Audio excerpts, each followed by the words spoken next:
Good students, we have been discussing the aspects of drama in the TV school lectures. And today I aim at discussing the types of drama.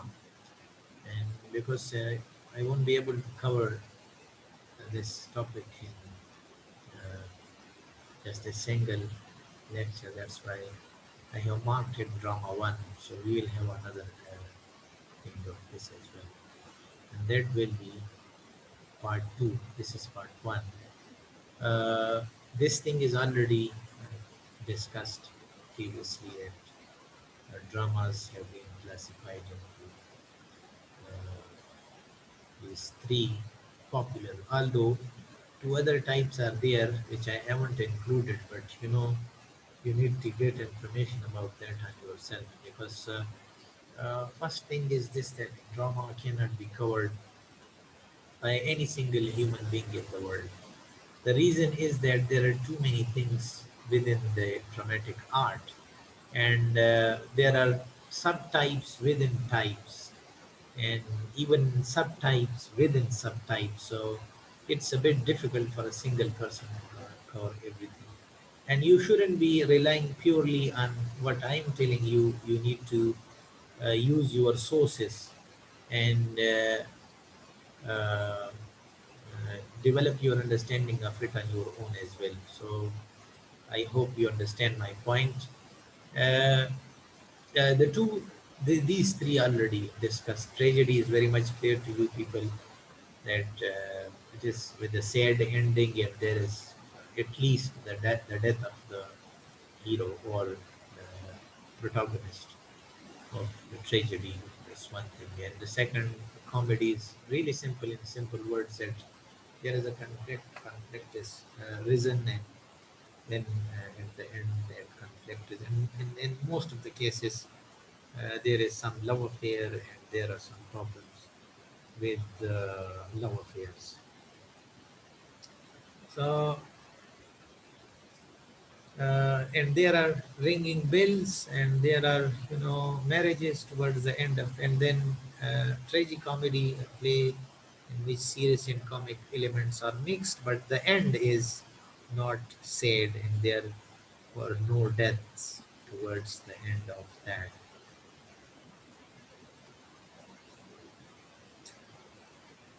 Now, this is a very good diagram. I found it, and I wanted to show it to you, that again how drama has been distributed into the classes. So you need to know.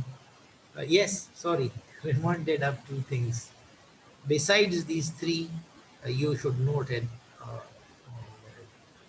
with your ballpoint on this thing, your copy in your notebook, and that is that there is another kind which is called melodrama, or also sometimes horror drama, which I couldn't place it here, but I have this thing in mind that there is a melodrama or horror drama. And that is the type of drama in which people are terrified by that thing, or certain things are happening in that, uh, in which that is not for everyone to watch. People get scared because of that thing. So that's, but for this reason it is. And the most popular example, and they do not exist in a large number, the most popular example is the Duchess of Malfi, and this is one example of the horror drama. But here in this picture, you can see that how drama is divided into two main categories, that is tragedy and comedy. And then tragedy, it is divided into revenge tragedy. But we do not have a general kind of revenge tragedy, but it is because of Shakespeare that he wrote revenge tragedies. And for this reason, this has been included as a, and you simply know that something wrong is done to a family or to a member of a family, and then those others are trying, the remaining after that, they are trying to revenge that incident. So that is revenge tragedy. A very clear-cut example of revenge tragedy is Shakespeare's The Hamlet, in which his father is being murdered, and he lives all his life just for this one purpose, so that he may take the revenge of his father. And in this attempt, he dies himself, he loses his life. Then there is historical tragedy. Once again, uh, its name is telling historical tragedy, a tragedy in which history, some historical perspective is there. And with deep apology, but I'm relying on Shakespeare again. I'll mention another name as well. Shakespeare's plays like Henry IV, Henry VIII, Henry V, uh, Richard III, and these are Shakespeare's historical tragedies. And then Julius Caesar, also from Shakespeare, Macbeth, also from Shakespeare. Then we have uh, from Marlowe, we have uh, Timberland from Marlowe. Marlowe is another dramatist of the Elizabethan age. We have from him. And all are tragedies because towards the end, the heroes and the protagonists are dead or killed one way or the other. Then we come to heroic tragedy, and in heroic tragedy, the hero is involved in something bold, in something adventurous, in something uh, beyond the expectation of how common human beings. And in the attempt to achieve that extraordinary or outstanding thing, uh, there is a long process in that. There are too many troubles and struggles, and finally, almost hitting the target, achieving the target, or achieved the target, but the hero loses his or her, if she is a heroine, loses his or her life at the end, and that's something really, uh, you know, horrifying in that sense that one is achieving something great. And I'll give you the example of Joan of Arc, in which Joan of Arc is a young girl, a teenage girl, 18 and 19, and she is leading a revolution. Now, this leading revolution is something heroic, and because of leading that revolution, she is burnt alive at the end. So, although she dies, but she does a heroic thing, that is, after that revolution, things change for you know the rest of the people. So this is tragedy.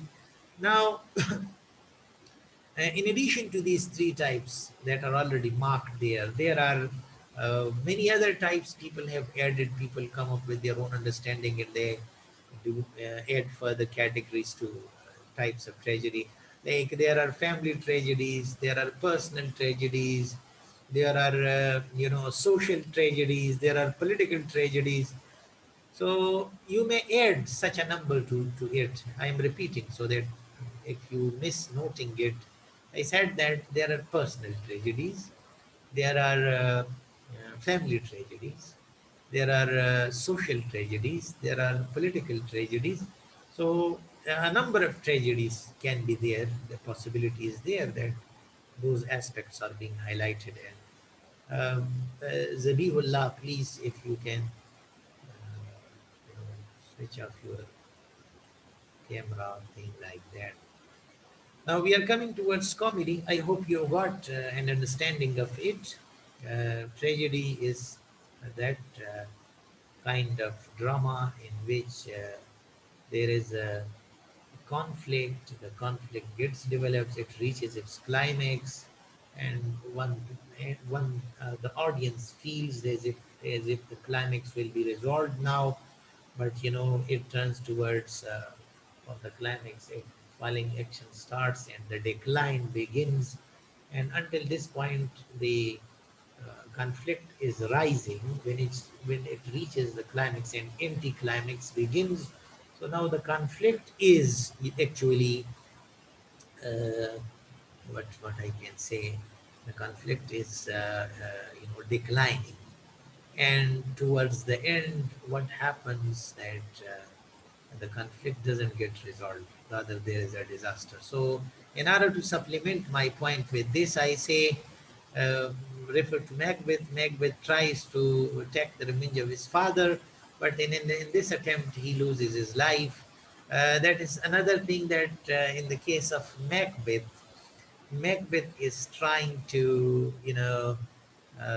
become a king, and for this purpose, he kills the king, to whom he was a very loyal general, army general, but he kills him in order to become a king, and this ambitiousness, turns him mad towards the end of the play, and he is unable to become a king. Similarly, the case of Dr. Faustus, who declares to become a god. The conflict is that whether he would become a god or not. And at the end, we come to know that then he is crying and he is lamenting that whatever he has done is wrong. And to give a further example is from ancient Greeks, Oedipus Rex, the story I told you, that how they are trying to defeat fat, but in the attempt to defeat fat, finally, both of those who try to defeat fat, they are beaten and they lose their lives. I hope now it will be clear to you people.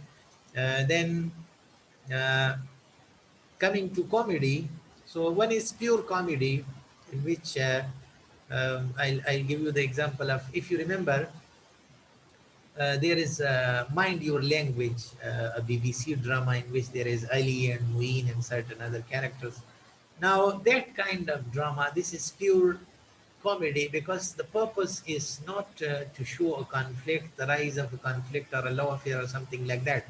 But the purpose is just pure entertainment, and there is no issue of, you may consider it a form of jokes, which do not intend to teach something or to target something. Rather, it's that thing where just fun and entertainment is required. A tragicomedy is clear to you people, and the greatest example I'll give you is The Tempest by William Shakespeare, where we feel as if it is a tragedy, but towards the end, it becomes a comedy because we feel that the protagonist is going to kill his enemies on the island, but he forgives them all, and instead of punishing them, he rewards them with a number of things. Comedy of humors is a wonderful one because might be I have talked of it, but I'm referring to it again, and that is comedy of humors uh, is a type of comedy in which the natural flaws of human beings are targeted and fun is made of them. Like to be a dwarf, Bona, people who are having a height of 2 feet and less than 2 feet and less than 3 feet, they are called dwarfs and pygmy. These pygmies and dwarfs, they are made fun of, and similarly people with certain other defect, like whose behavior is naturally tended one way or the other. So these natural defects are targeted, and this humor itself has got a story behind it, that human beings are made of four humors, the four elements generally talked of, that is water, fire, clay and air.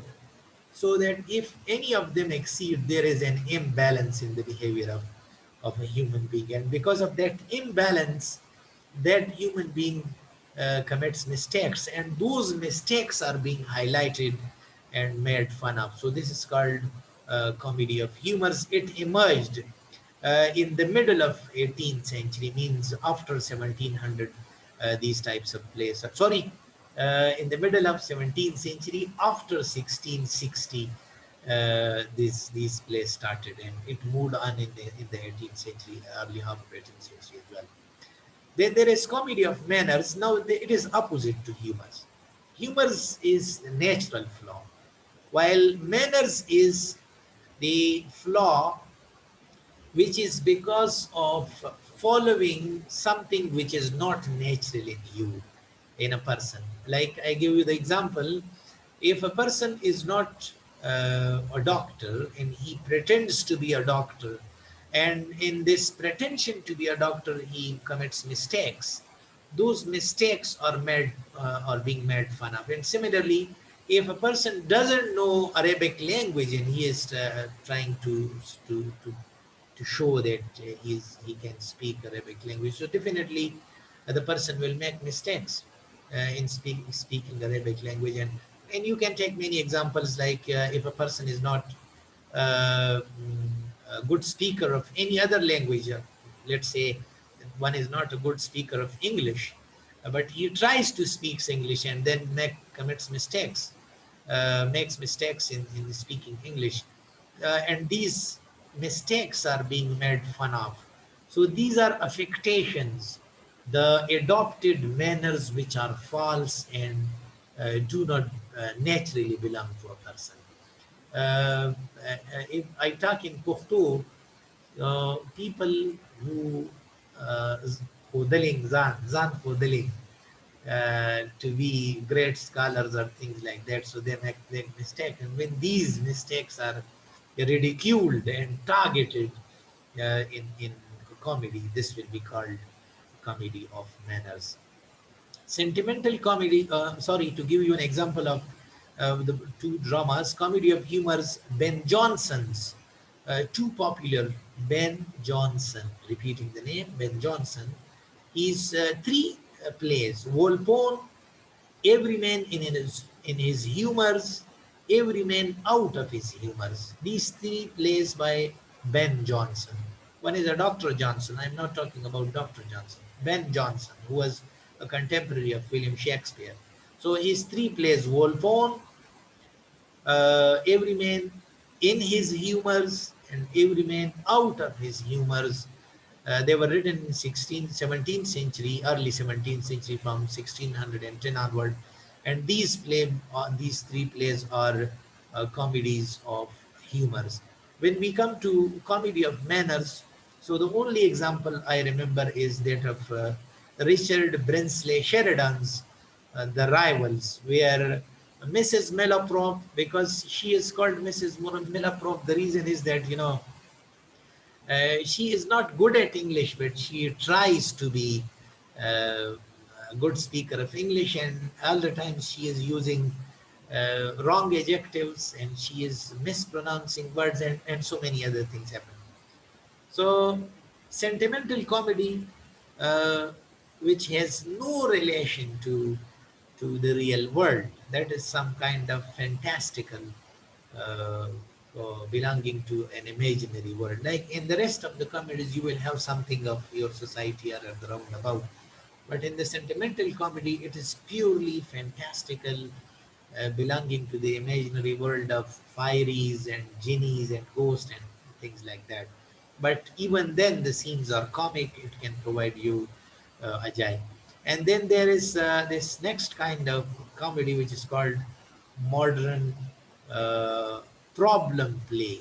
So that a social problem is highlighted with the help of social or political or educational problem is highlighted with the help of this thing, men, this, sorry, uh, with my mind, with the help of this comedy, a social or political educational problem is highlighted. And this thing emerged in modernism, means in the 20th century, and that is that man, uh, George Bernard Shaw,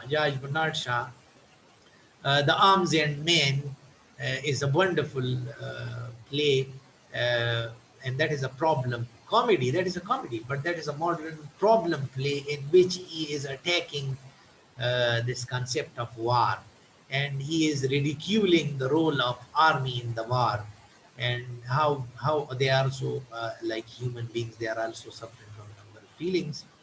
This is that is Uh,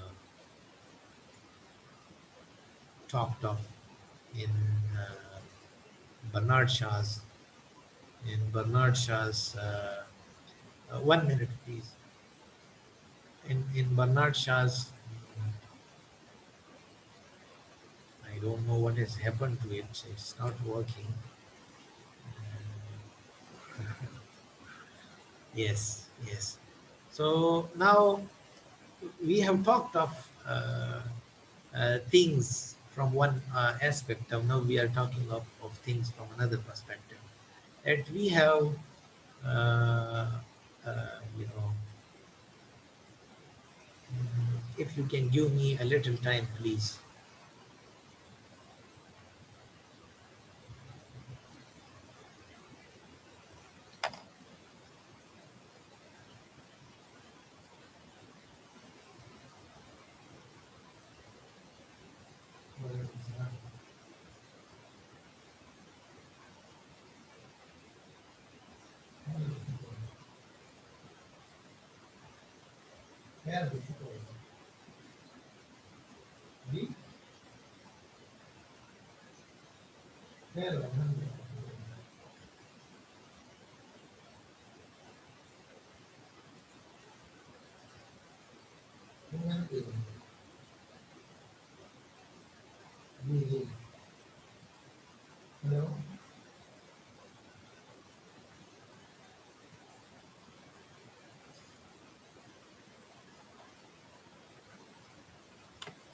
Sorry, sorry. Time is really short, and I shouldn't be running like that. Okay, so let's. A classical tragedy tells of a high and noble person who falls because of a tragic flaw, a weakness is in his own character. And then there is a domestic tragedy which concerns the lives of the ordinary people brought low by circumstances beyond their control.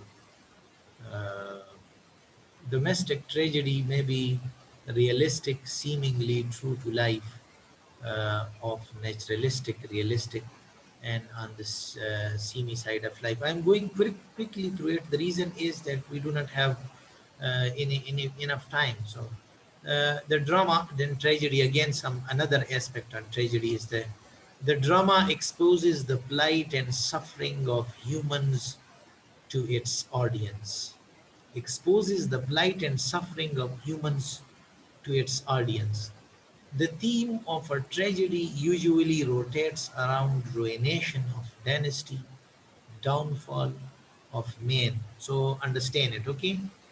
Usually rotates around ruination. Ruination means tabai of dynasty, nasal, so Shahi nasal.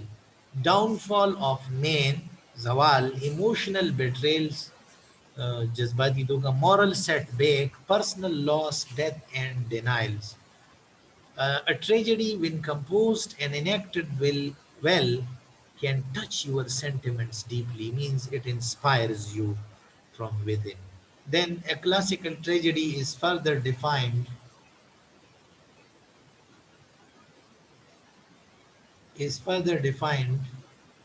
Uh,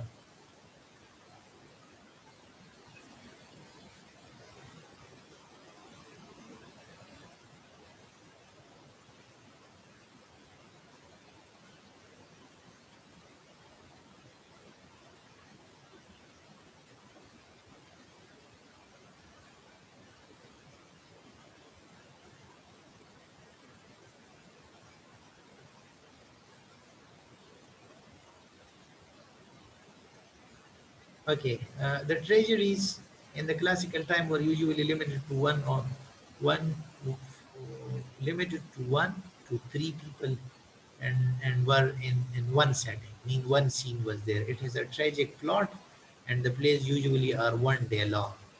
One play, 1 day, one setting, one to three characters with a chorus. A chorus is a song. Religious norms usually consist of stories of their worshipped people. For example, Oedipus is a classical play because it is a play that takes place over the course of 1 day, and it tells an ironic story of the king of the town that everyone thought was godlike. A political norm in classical tragedies often reflect problems, political leaders, and political issues in the time of the writing. Some sociological issues that were prevalent in this time period were the importance of religion to them and the importance of family. Now moving to the next one, that was classical. Now we have Shakespearean tragedies. Shakespeare's plays were seen as art to the people. Each one of his plays contains a major flaw in at least one of his characters. This is meant to bring about the opposite side of the character for the audience to see. Means that apparently one thing is happening, but innerly it turns out to be another. The key elements of Shakespeare's plays were that the characters have a fatal flaw. Means such a mistake which could result in fatality. Like, I'm just giving you the example that is technically called hamartia or hamartia, this tragic flaw. In Hamlet, the tragic flaw is procrastination, which means delaying. He doesn't take action on time. He delays it, and finally he loses. In Dr. Faustus, which is a play of Marlowe, a tragedy of Marlowe, and maybe a personal tragedy, the flaw is over ambitiousness. That that because of his over ambitiousness, though a knowledgeable person, he makes such a mistakes which results in his downfall towards the end of the tragedy. So fatal flaw, and the flaw aids to the hero's downfall along with another outside influence. Some social patterns in Shakespeare's tragedies were that the family had to accept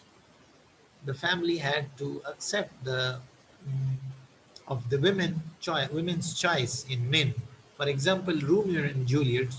Juliet's parents didn't approve of Romeo, a political issue presented in disputes. Romeo and Juliet. A religious belief that was shown in Shakespeare's plays were that they got married in a church. But I give you a wonderful example. Besides this, this is a love story and a romantic tragedy, Romeo and Juliet. But the speeches of Juliet, they are outstanding. The speeches of Juliet, the dialogue, specifically the words coming from the mouth of Juliet, they are outstanding, and they can be interpreted even a century after us. Not only now, but a century after us as well. My laptop gets stuck, and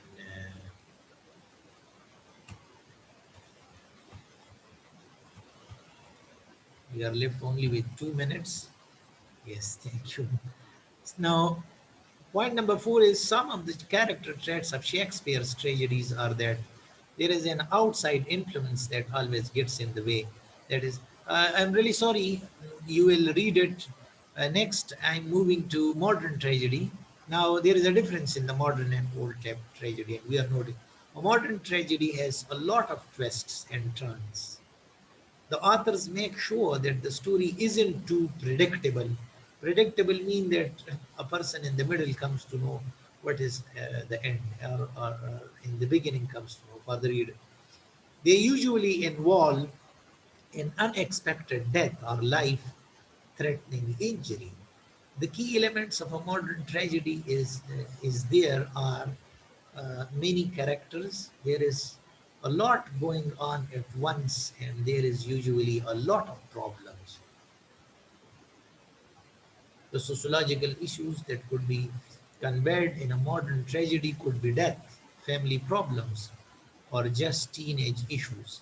A political issue that could be present in a modern tragedy could be the lack of something in this world, for example, lack of cures of diseases.